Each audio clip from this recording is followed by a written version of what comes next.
Teoría del vínculo. Enrique Pichón Rivière, capítulo 11. Vínculo y teoría de las 3D. Depositante, depositario y depositado. Rol y estatus. La idea de rol está invadiendo el campo de la psicología, así como el campo operacional del análisis, transformándose en un vector de interpretación. Si el analizando adjudica un rol al analista y el analista se hace cargo de ese rol, en ese momento se produce un fenómeno fundamental, la base más importante de la situación analítica, la comunicación. Cuando el analista no acepta el rol adjudicado por el paciente, falla la comunicación. Como dijimos, generalmente es el analista el que no acepta el juego adjudicado por el paciente, dándose esto sobre todo cuando el adjudicado por el paciente al analista hombre es un rol femenino, o en caso de tratarse de un analista femenino, cuando la adjudicación es de un rol masculino. Es decir, la inversión del sexo en la adjudicación del rol suele producir un fenómeno contratransferencial negativo, provocando el rechazo por parte del analista de entrar en ese juego relacional. Por ejemplo, un paciente muy angustiado puede plantear desde la primera sesión su necesidad de protección y amparo. Puede adjudicar al analista, ya sea hombre o mujer, un rol maternal. En caso de sentirse rechazado, la situación le resulta sumamente frustrante, porque implica la repetición de una situación primitiva importante en su vida, como es la relación madre-niño. Si la situación infantil no ha sido superada, el paciente procederá por tanteo durante las sesiones. Hay un tipo particular de desconfianza que podemos llamar la desconfianza del depositante. El paciente se pregunta a sí mismo si el analista aceptará lo que quiere depositarle. La actitud del terapeuta debe ser entonces la de un depositario desaprensivo, con poca ansiedad y capaz de aceptar en depósito cualquier cosa que el paciente quiera colocarle, sea buena o mala, materna o paterna, femenina o masculina. Podemos decir que la fantasía última de lo que es la psicoterapia es la posibilidad de depositar confianza en el otro. Y ese depositar confianza tiene su expresión concreta en la vida mental del paciente a través de la depositación de determinados contenidos psicológicos. Un paciente puede depositar o intentar depositar en el analista, por ejemplo, o bien fantasías criminosas o bien sus partes buenas, o bien lo mejor de él, para que el analista las cuide. Toda la actividad mental del paciente está dedicada a establecer una comunicación, sea cual fuere. Para establecer la comunicación necesita depositar parte de él en el otro. La labor del analista reside en captar la comunicación, hacerse cargo de ella y trabajar con ella como un riel. El riel del trabajo psicoterapéutico es básicamente el establecido en esa primera comunicación. Para eso, el analista debe colocarse de una manera particular, como un recipiente abierto a cualquiera o para cualquier cosa, dispuesto a controlar y cuidar lo depositado en él. Pero este recibir no es un proceso mecánico, sino un hacerse cargo de lo depositado en él. El primer contacto que el terapeuta establece con su paciente va a quedar como muestra de contactos posteriores. En general podemos decir que la ruptura en la comunicación se produce por la ansiedad del analista, ya que el analizando busca permanentemente la comunicación, incluso en los cuadros psicóticos más graves. Esto lo observamos hasta en el esquema más arcaico del conocimiento psiquiátrico, que es el descripto en la esquizofrenia. El esquizofrénico es considerado como una persona desconectada de la realidad, que vive en un mundo autístico y que rechaza todo contacto. Este es el esquema referencial que tienen los psiquiatras que no han aceptado la comunicación. La descripción que existe en los libros de psiquiatría frente a la esquizofrenia es la de un cuadro psicótico que aparece después del fracaso de las primeras tentativas de comunicación. Podemos decir que si estos psiquiatras no han aceptado la comunicación es porque no han aceptado sus propias ansiedades psicóticas. El temor de las cosas tomadas del paciente o las propias colocadas en el enfermo con la finalidad de establecer un vínculo con él, y en la medida en que se produce un entrecruzamiento entre ambos, es lo que hace que el psiquiatra tema quedar encerrado en la locura del paciente y contaminarse con ella. Los cuadros psiquiátricos que existen en los libros son cuadros construidos arbitrariamente a partir de observaciones parciales que no reflejan en nada la realidad existencial del paciente esquizofrénico. Podemos decir que hasta en los cuadros catatónicos más severos, los pacientes buscan un tipo particular de contacto con el mundo exterior. Si observamos un paciente catatónico, descubrimos que siempre tiene algún movimiento, siempre presenta alguna estereotipia, o sea que establece un lenguaje, una comunicación a través de un movimiento con las manos o con los dedos, etc. Ha instalado allí su aparato de transmisión y desde allí, con su alfabeto Morse privado, está enviando una comunicación al psiquiatra. La dificultad reside en que el psiquiatra pueda comprender ese mensaje y pueda dar una significación total a esa expresión aparentemente parcial. Todo el psiquismo y toda la personalidad del paciente se expresa a través de esos pequeños gestos que tienen una significación simbólica total. Insisto en este punto porque la idea que se tenía antes del simbolismo era una idea equivocada, en el sentido de que el simbolismo tenía una función parcial.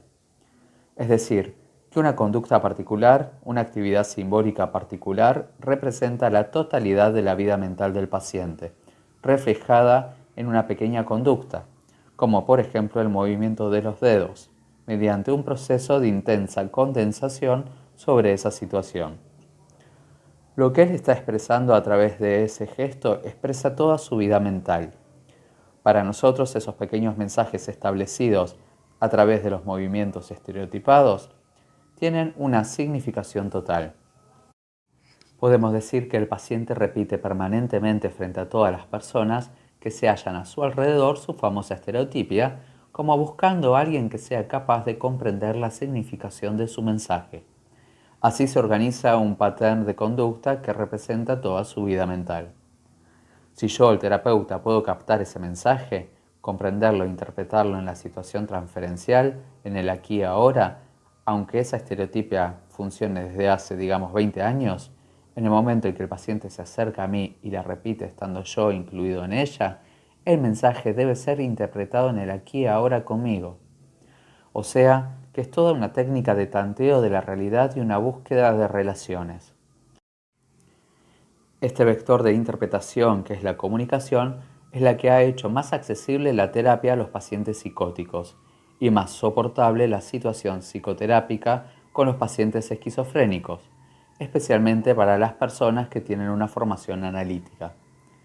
Este es precisamente uno de los factores que más estimula a los psiquiatras jóvenes a buscar una formación psicoanalítica, al enterarse del carácter significativo que tienen aún los más pequeños síntomas que expresa un psicótico.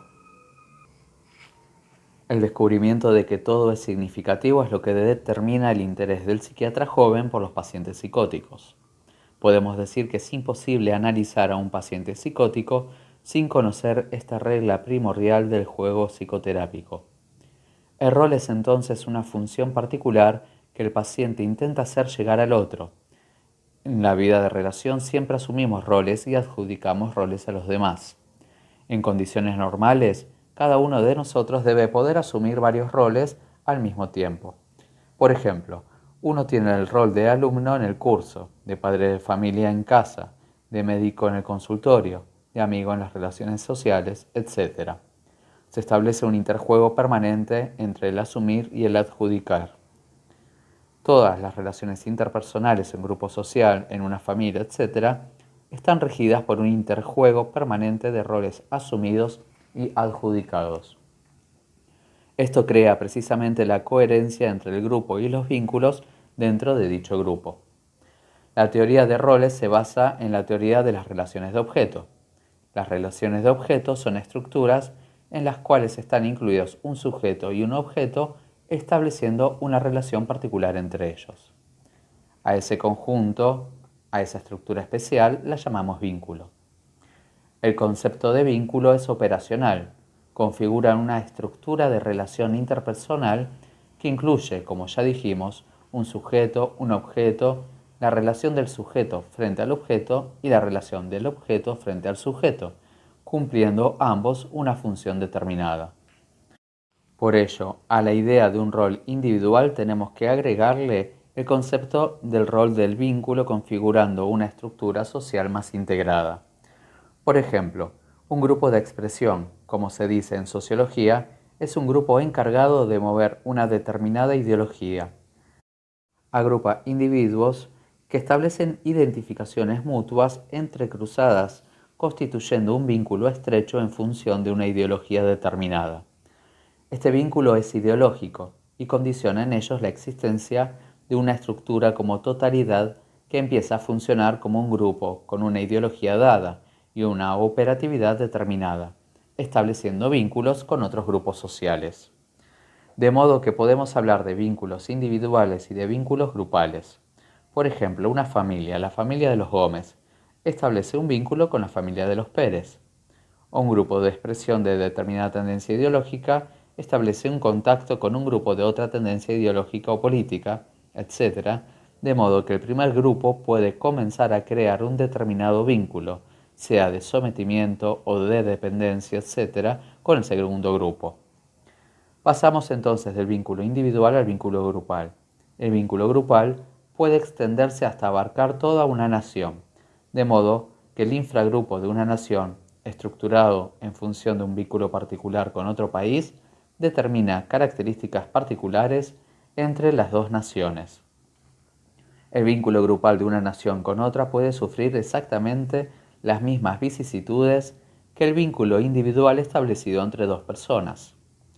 Las frustraciones o agresiones de un grupo o nación pueden desencadenar frustraciones y agresiones en el otro grupo o nación. Estos grupos vinculados de una manera particular suelen tender también a tener un determinado rol, o sea que determinados grupos tienen vínculos y roles particulares. El concepto de rol que empezamos a conocer individualmente puede ser extendido a los grupos. Entre la asunción de un determinado rol y la adjudicación de un rol a otro, existe siempre un interjuego dialéctico, en forma permanente. Y aquí nos encontramos con el concepto de espiral. En la medida en que uno adjudica y el otro recibe, se establece entre ambos una relación que denominamos vínculo. Este tiende a desarrollarse dialécticamente, llegando a una síntesis de los roles, que son los que dan las características del comportamiento, tanto del individuo como del grupo considerado. La psicología social norteamericana, desarrollada principalmente por Herbert Mead, es la que ha contribuido más al conocimiento del rol. Mead explica muchos aspectos de la vida social, en especial todo lo que se relaciona con el vínculo social y las relaciones interpersonales, por medio del estudio del rol. Según este autor, en la mente de cada uno de nosotros no solo asumimos nuestro rol, sino también los roles de los demás. Tenemos entonces una doble representación de lo que está sucediendo, una afuera y otra adentro. Cada uno de nosotros tiene un mundo interno poblado de representaciones de objetos en el que cada uno está cumpliendo un rol, una función determinada. Y esto es precisamente lo que hace posible la predicción de la conducta de los demás. La característica fundamental de la inteligencia humana es la de poder prever una situación determinada sobre la base de procesos de identificación con los objetos y la de poder asumir internamente esos roles sin necesidad de expresarlos externamente. La teoría de Mead es uno de los aportes más importantes a la teoría del vínculo, a la teoría de las relaciones de objeto y a la teoría del rol. La teoría de la relación de objeto del psicoanálisis es pobre al lado de la teoría del vínculo. La teoría de la relación de objeto solo tiene una dirección, mientras que la teoría del vínculo señala relaciones múltiples. Es un desarrollo psicosocial de las relaciones de objetos que hace comprensible la vida en grupo. Podemos decir que una psicoterapia de grupo que no incluya el vector de interpretación del rol es inoperante, porque lo concreto en todo caso es el señalamiento del común denominador de los roles que se están jugando o asumiendo dentro del grupo por parte de cada uno de los miembros. O sea que cada integrante del grupo tiene una función y una categoría determinadas. La función, el rol y la categoría del nivel de esa función configuran el estatus. Se llama estatus social al nivel del rol en términos de alto y bajo. Por eso se habla de un estatus alto y de un estatus bajo. El estatus tiene que ver con el prestigio. Los conceptos de rol y de estatus están estrechamente relacionados. Podemos decir que el aspecto cualitativo representa el rol y el aspecto cuantitativo representa el estatus. Los integrantes de un grupo son considerados como estructuras que funcionan en un determinado nivel con determinadas características. El nivel es el estatus y las características están dadas por el rol. Hemos dicho anteriormente que el vínculo es una estructura y que la comunicación se establece dentro de esa estructura. Para que se establezca una buena comunicación entre dos sujetos, ambos deben asumir el rol que el otro le adjudica. En caso contrario, si uno de ellos no asume el rol que el otro le adjudica, se produce un malentendido entre ambos y se dificulta la comunicación.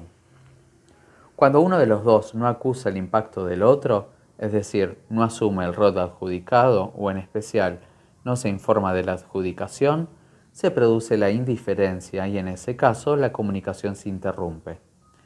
Generalmente el terapeuta debe desempeñar frente a su paciente el rol del buen depositario, capaz de cuidar cualquier cosa, buena o mala, que deposite sobre él. Cuando en cierto momento el analista no resiste el monto de ansiedad que le provoca la depositación masiva de objetos persecutorios por parte del paciente, éste descubre la resistencia del terapeuta ante la depositación, surgiendo en él la necesidad de buscar un sustituto en un hombre de la calle en quien le sea posible depositar sus objetos internos, buenos o perseguidores. Podemos decir que la liberación del analista depositario de la ansiedad del paciente está dada por el hecho de que el terapeuta devuelve ese contenido al paciente por intermedio de las interpretaciones, esclareciendo la situación permanente. La actitud esclarecedora del psicoanálisis reside en que esclarece los contenidos latentes del vínculo establecido entre paciente y terapeuta, donde el tránsito de cosas buenas y malas es permanente hasta que en un momento dado el paciente diferencia sus propias cosas buenas y malas de las cosas buenas y malas del analista, llegando al descubrimiento final de cómo son en realidad el analista y él.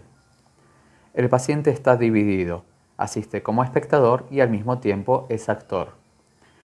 En términos de roles podemos expresar que el insight está determinado por la toma de conciencia de ese doble juego de roles, el que está asumiendo y el que está adjudicando al otro. Esta división funciona en él de una manera irracional e inconsciente.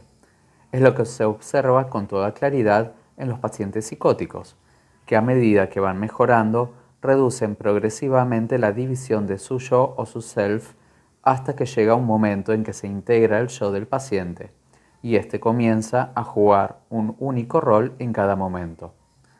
En la posición esquizoide se observa cómo el paciente representa dos roles simultáneamente. Se habla entonces de bivalencia en la medida en que hay dos objetos.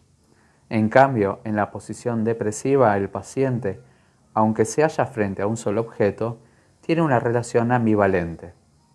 A medida que el paciente se acerca a la normalidad, va integrando su personalidad y va haciéndose cargo de un solo rol en cada situación y momento particular, si bien puede desempeñar varios roles en distintas situaciones. Una persona normal es, pues, la que mantiene un determinado rol en una determinada situación y no está dividida rechazando por un lado y asumiendo por otro. La teoría de la comunicación nos ofrece la ventaja de que no nos obliga a juzgar si una conducta es buena o mala. En todo momento observamos simplemente cuál es la finalidad de la comunicación, conscientes de que lo que el paciente está haciendo es lo único que puede hacer en ese momento y en esa situación particular. Siempre tenemos la hipótesis de que un paciente trata de comunicarse de algún modo. Esto es lo que cambia totalmente nuestra concepción, por ejemplo, del esquizofrénico autista. Antes se pensaba que el esquizofrénico hacía enormes esfuerzos para no comunicarse. Sin embargo, de acuerdo con la teoría de la comunicación, podemos afirmar que el esquizofrénico autista siempre está haciendo un esfuerzo para comunicarse. El paciente no puede comunicarse en forma directa a causa de la gran ansiedad que experimenta, razón por la cual distorsiona el proceso de comunicación. Pero eso no significa que su finalidad última no sea la de intentar comunicarse con el otro. Si el esquizofrénico se comunicara en forma directa, experimentaría una ansiedad de tal magnitud que no la podría tolerar. En esos términos podemos comprender que la locura es la distorsión de la comunicación con el propósito de comunicarse, a pesar de todas las dificultades que el enfermo experimenta, ya que la comunicación directa es vivida con el peligro de su interrupción. El paciente teme que no se le acepte en una situación de comunicación directa, o que se rompa la comunicación, o atacar y destruir el objeto y en consecuencia perderlo e interrumpir la relación con él. El esquizofrénico puede entonces iniciar teóricamente un largo relato o un largo monólogo o un diálogo incoherente con la finalidad aparente de tomar distancia. La ensalada de palabras aparece generalmente en situaciones de gran ansiedad. Es una defensa aguda que puede llegar a hacerse crónica. No es tan infrecuente encontrarse con pacientes esquizofásicos que pueden llegar a hablar casi normalmente con otros pacientes menos esquizofrénicos o no esquizofrénicos pero sí psicóticos. Es decir, que en el grupo social del hospital el esquizofásico es esquizofásico principalmente con el psiquiatra, en tanto que es capaz de emplear un lenguaje casi directo y casi normal con un paciente internado y psicótico.